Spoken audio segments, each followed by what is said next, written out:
From the Cronkite studios in downtown Phoenix, this is Cronkite News. Support for Paris can be seen around the world, but the attacks are leaving some to wonder what will happen next. Getting interactive, experts say it shouldn't just be about screen time. We'll tell you about a new push to get people talking face to face.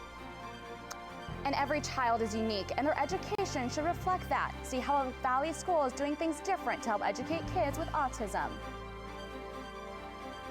Cronkite News starts now. Good evening and welcome to Cronkite News. I'm Lauren Michaels. And I'm Mitch Casada. Thanks for joining us. From talks of war to hopes for peace, the investigations are ongoing into the Paris terror attacks, which left 129 dead and 300 injured Friday night. And in the United States, the attacks and the potential global response has shifted the tone of politics. Presidential hopeful Jeb Bush and former candidate Mitt Romney appeared on television networks to denounce President Barack Obama's policies and to suggest that a U.S. ground war against the Islamic State may be inevitable. Arizona Senator John McCain also took to television alongside presidential candidate Senator Lindsey Graham to address his concerns. Unfortunately, we have predicted that we were not defeating ISIS, and they were certainly not contained, and we need boots on the ground, and we need to have a strategy, not just more of the same, more of the same. President Obama spoke in Turkey today defending his strategy against ISIS. He says airstrikes have been effective in taking out ISIS leadership and that sending troops to Syria would not be a good idea. We have the finest military in the world, and we have the finest military minds in the world. And I've been meeting with them intensively for years now, discussing these various options. And it is not just my view, but the view of my closest military and civilian advisors, that that would be a mistake. In the wake of the devastating terror attacks that took place in Paris, people around the world mourned the tragedy. National moments of silence were held in Belgium, London, Australia, and at the G20 summit, where world leaders stood in solidarity with France. And over the weekend, landmarks around the globe glowed in red, white, and blue lights in show of support for the City of Lights. From the World Trade Center in New York City to the Opera House in Sydney and the Great Pyramid of Giza. But despite the show of global solidarity, the Islamic State has released a video vowing to attack Washington, and the Obama administration announced a new intelligence sharing arrangement with France to coordinate military planning. Cronkite News reporter Jennifer Souls spoke with global affairs experts on what may be coming next. The way we go to war these days is very different from 10 years ago, even 5 years ago. In the aftermath of the Paris terror attacks, the French launched a series of airstrikes, dropping 20 bombs against various ISIS facilities, such as a jihadi training camp and munitions dump. But experts say while it's important to learn from history, the new era of warfare and anti-terrorism efforts is constantly evolving. It's not World War III. That's what Peter Bergen, director at ASU's Center for the Future of War, wants people to remember. ISIS is not the Nazi party in Europe in 1941 or anything close. I mean, it's a relatively small group of people. Bergen expects airstrikes to ramp up, but doesn't think we'll see a large influx of troops on the ground from any nation. And we're arguing really at a matter of degree between Obama and Graham. You know, Graham would like a more robust presence, but he's not calling for the ground invasion of Iraq or Syria by U.S. conventional forces. After Friday's attacks in Paris, world leaders are trying to figure out what's next, and so are political science experts in the Valley. The drone strikes and targeted assassinations that have been effective at eroding the leadership of al-Qaeda are not necessarily going to be as effective against ISIS because the group operates in a fundamentally different way. And experts with the center admit plans might be unclear, but the pain for Paris is still sharp. But will there be other kinds of policy changes? Of course there will be. What will they be? You know, it depends. I mean, it's similarly true that in a free society, it's enormously difficult to ensure 100% security against attacks of this nature. France has been in an official state of mourning since the attacks, but museums and tourist attractions reopened today. President Obama has ordered flags to be flown at half-staff until sunset on Thursday. In the broadcast center, Jennifer Souls, Cronkite News. Arizona is now one of several states calling for an immediate halt in the placement of any new refugees. Arizona is expecting an influx of Syrian refugees over the next few years, but Governor Doug Ducey says that given the events in Paris, this is a step to keep our homeland safe. Ducey wrote, "I also call on Congress and the President to immediately amend federal law to provide states greater oversight and authority in the administration of the placement of refugees. These acts serve as a reminder that the world remains at war with radical Islamic terrorists. Our national leaders must react with the urgency and leadership that every American expects to protect our citizens." Classes were canceled at a small alternative high school this morning in Tucson due to an online threat. The Star Academic Center, located on the south side of Tucson, received an anonymous Facebook threat of a mass shooting and bombing during early morning classes. Authorities checked out the school overnight. The district says classes will resume Tuesday. Dignity Health wants people to ditch their smartphones and engage in a real conversation. It's launched a tech awareness campaign to educate people about the benefits of in-person interactions. Cronkite News reporter Wafa Shahid is live in downtown Phoenix with details. The event drew in quite a crowd and was the first of its kind to promote the Take Back Your Morning campaign in downtown Phoenix. What's the first thing you do in the morning? Dignity Health is urging Phoenix residents to take back their morning by ditching their smartphones and engaging in a larger conversation. With my generation, with all the technology, cell phones, online interaction, emails, social media, we've really lost the need to look at the person in front of us. A conversation defined by human interaction and human kindness. Dignity Health's Take Back Your Morning campaign created a human interaction lane at Cityscape in downtown Phoenix, where people passing by were encouraged to walk through the lane without using technology and engage with one another over a free cup of coffee. And most certainly, people are on their phones way too often. As people, we've lost that interaction, I feel. We're always posting things up on Instagram, Twitter, Facebook, and we hardly don't talk to each other and sit down and have a coffee. The Take Back Your Morning initiative is asking Phoenix residents to make a pledge to promote more in-person interaction with the hashtag #TakeBackYourMorning visible on social media accounts. We've really lost a certain degree of our humanity, and we've replaced it with a superficial version of human interaction. The Tech Awareness Campaign encourages people to learn more about the health benefits of a technology-free morning. A Dignity Health survey actually inspired the campaign. It found that people estimate that they check their smartphones 134 times each day, and 80% of respondents feel people spend too much time on those phones. By actually coming together and seeing each other in person, forcing that real interaction that we were designed to have, we can achieve so much more than a like or a comment on a post.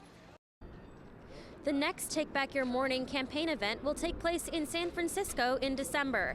Live in downtown Phoenix, I'm Wafa Shahid, Cronkite News.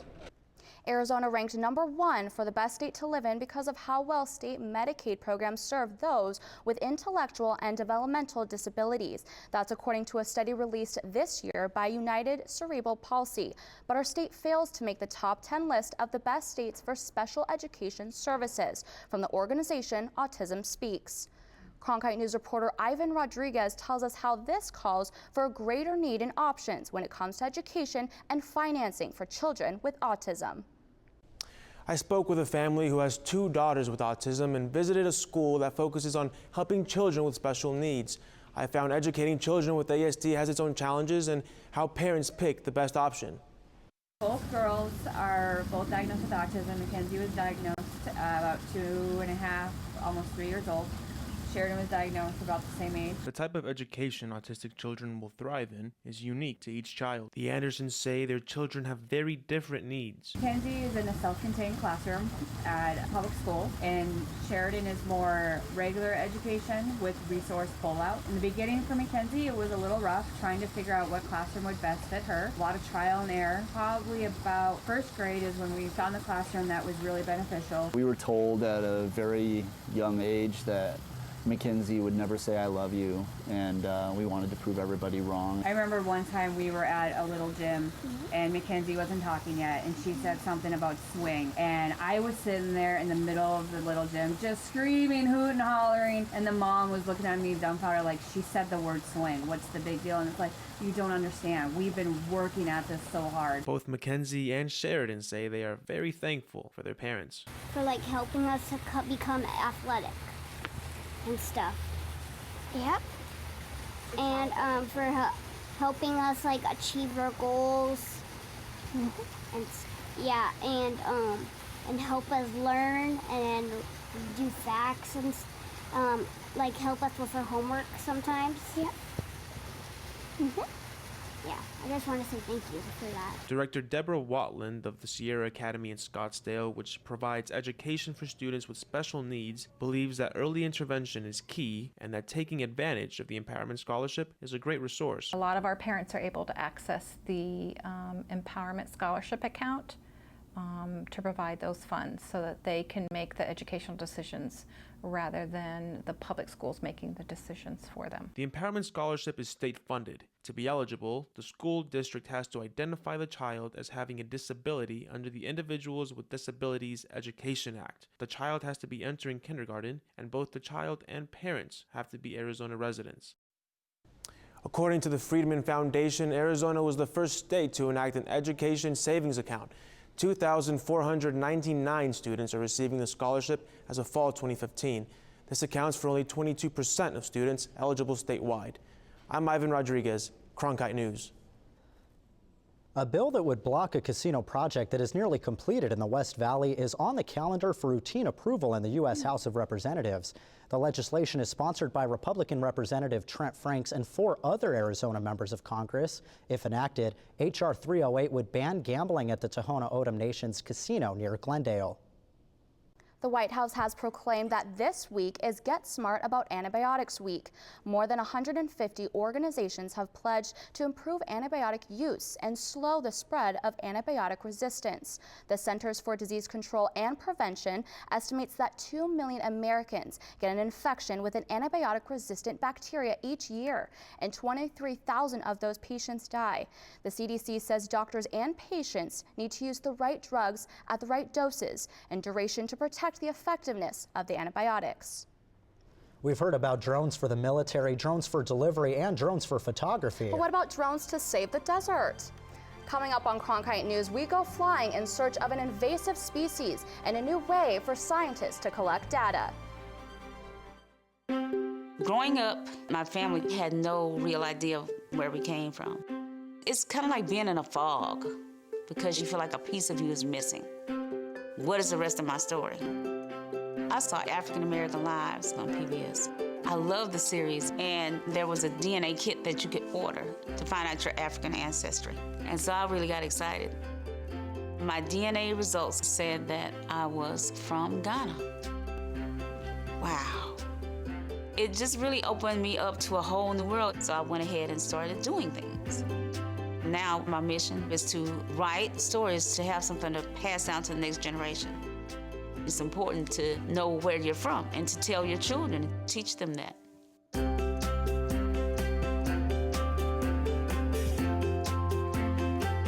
PBS helped me to go on a journey to discover who I was, and that journey will never end. This is a box that showed you a world beyond your own. It was just a box, but the world has changed, and so have we. And now the box can be almost any size or shape. And you decide what you want to explore. Anytime, any place. Break out of the box with PBS. The study of the spread of buffelgrass here in Arizona is now high-tech. Researchers are using drones to track down the invasive plant. I had the chance to see how 2 ASU students are partnering together, combining science and robotics.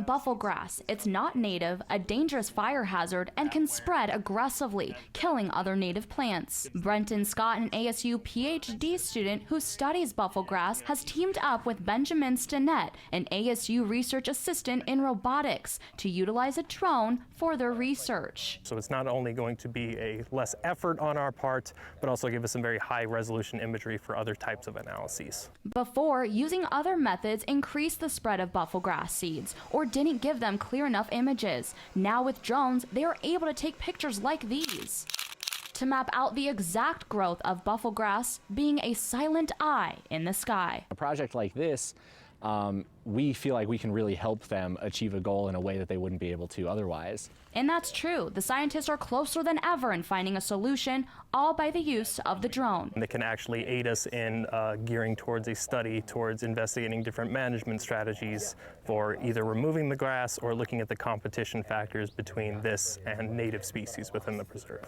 For Stinnett, using the drone for this project means something even greater in the robotic field. I think one of the biggest problems that we face as roboticists is the negative connotation that drones have earned themselves because of inept pilots, because of people that aren't following the rules and regulations. Using this project as a leading example to the public that drones can be used for good.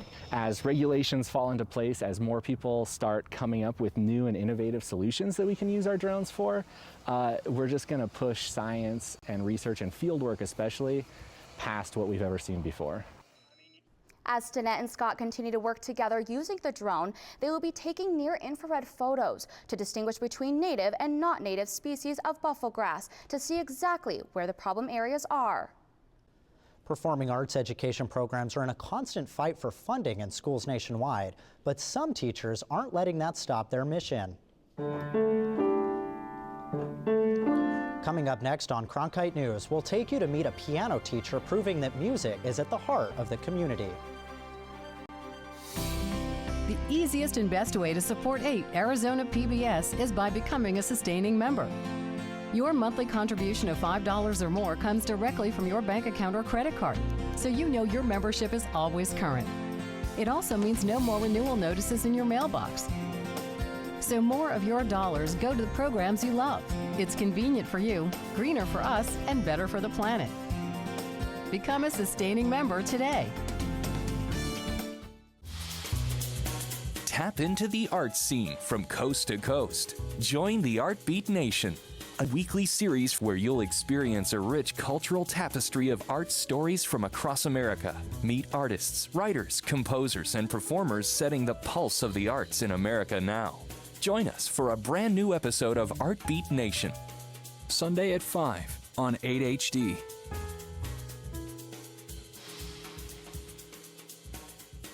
When you want to be more connected, friend us on Facebook, follow us on Twitter, watch us online.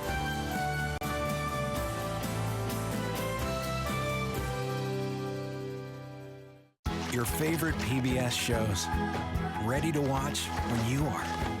Anytime, any place.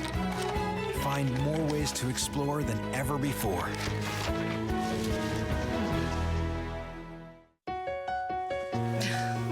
What are you doing? Possibilities. Your day is filled with them. Reach up, energy in the fingertips, collapse. TV, play Downton Abbey. And PBS helps everyone discover theirs.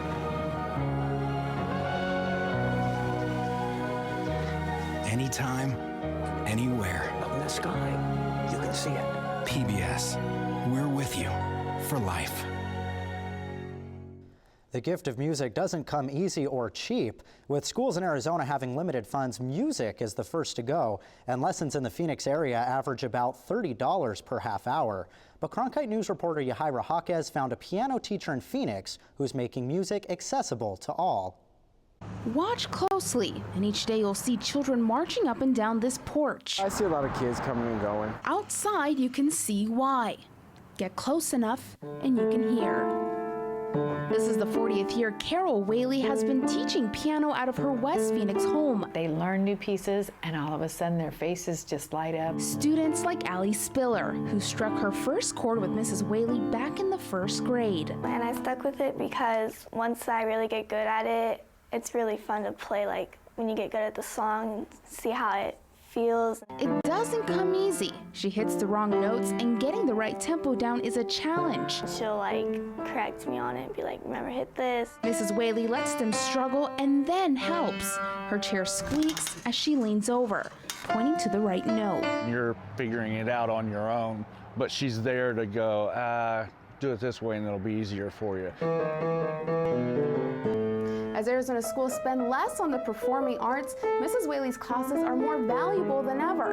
But it's more than classes that make neighborhood kids come back. I like talking with her, and I tell her a lot of stuff, and she helps me get through it. When she comes in, and as many of the children do, they want to talk to you. So piano lessons are more than just teaching piano. It's being a friend for them. Somewhere safe to go. Somewhere safe in a neighborhood that needs it. In this neighborhood, it means a lot.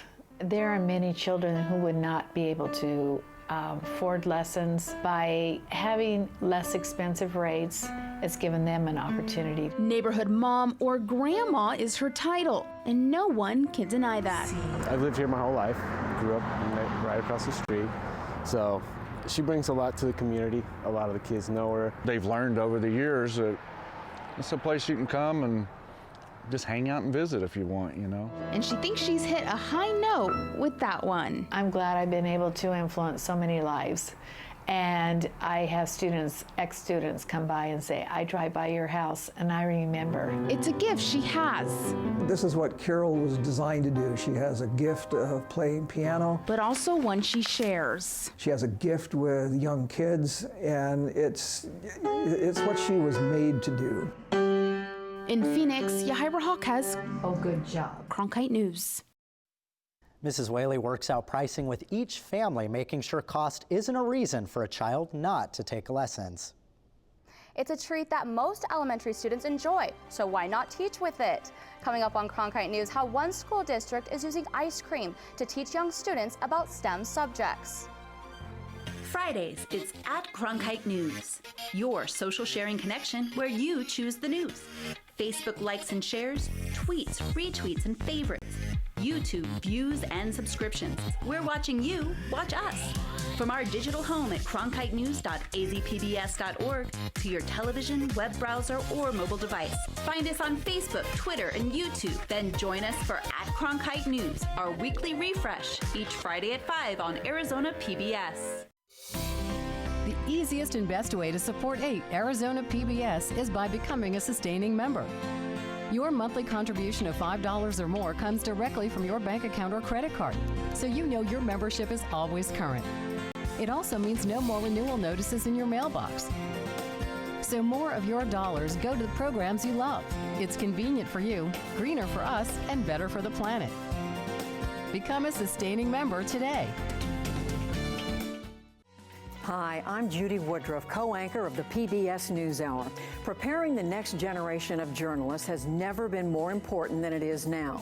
With its groundbreaking partnership with Arizona PBS, the Walter Cronkite School of Journalism and Mass Communication at ASU is revolutionizing journalism education to provide students with a real opportunity to work and learn under the supervision of veteran journalists, producers, directors, and editors on newscasts, investigative stories, and documentary productions. The Cronkite School and Arizona PBS, reinventing journalism education in the digital age. I scream, you scream, we all scream for ice cream. Cronkite News reporter Kendall Bartley tells us how Paradise Valley School District is using this premise to teach students STEM subjects. From the cow to the cone, the district is taking something the students already are interested in, ice cream, and using it to teach first graders subjects like science, engineering, technology, and math. The teachers say the Ice Cream Factory program uses live, in-person, experiential learning. Oh, and it's utterly fun as well. My name is Clayton, and I'm excited to share with you this week's lesson. Clayton Kingsley is a junior at Pinnacle High School and the face of Ice Cream Factory. Ice Cream Factory is a 4-week-long live broadcast shown to every first grader in the district. It teaches students the steps it takes to create that sweet snack they love so much. I think it really started from fun. How do we make sure that students understand that learning can be exciting. Each week, Kingsley teaches a specific part of the ice cream process, beginning with the cow and where the milk comes from, to how the flavor for the ice cream is made and ends up in their cone. The district brings in an expert from local companies like Arizona Farm Bureau, Superstition Farms, and the Sweet Republic Artisan Ice Cream Shops. I think that opportunity to introduce them to the people that are really working jobs that they haven't even learned about yet. It's not in a textbook, it's real, and I think it's meaningful. The students also get to interact by asking the experts questions. After the interactive broadcast, the students participate in a lab related to what they learned. We need to teach all of the standards. It's not individual standards all separated out. They're all integrated together. So for me, it's a fun, hands-on way for the kids to get those standards met. I was able to join the lab in Mrs. Stanton's class. Here, students sniffed paper bags with ice cream flavored scents and then drew a picture of what they smelt. The ice cream is just a big trick to get them to learn science. It's all cleverly hidden under layers of chocolate and sprinkles.